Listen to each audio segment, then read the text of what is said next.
હરિયાણાના ફરીદાબાદમાંથી આતંકી ઝડપાયાના કેસમાં ગૃહ રાજ્યમંત્રી હર્ષ સંઘવીએ આ સમગ્ર મામલાને મોટી સફળતા ગણાવી છે. કાવતરા નિષ્ફળ કરવામાં મોટી સફળતા મળી હોવાની વાત તેમણે કરી છે.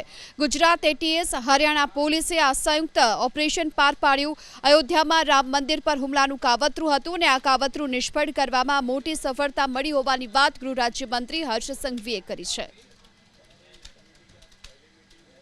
એટીએસ गुजरात અને હરિયાણા પોલીસ ફોર્સ દ્વારા આ ખૂબ મહત્વનું એક ઓપરેશન પાર પાડવામાં આવ્યું છે. ભારત દેશ નહીં પરંતુ વિશ્વના કરોડો કરોડો સનાતનીઓનું સૌથી મોટું આસ્થાનું કેન્દ્ર એટલે આપણા ભગવાન શ્રી રામ લલ્લાજીનું મંદિર, અને ત્યાં હેમકેમ પ્રકારે કોઈ બી પ્રકારે ત્યાં એટેક કરવાની જે મનસૂફા હતું તેને નાકામ કરવામાં ગુજરાત પોલીસ અને હરિયાણા પોલીસને એક ખૂબ મોટી સફળતા પ્રાપ્ત થઈ છે.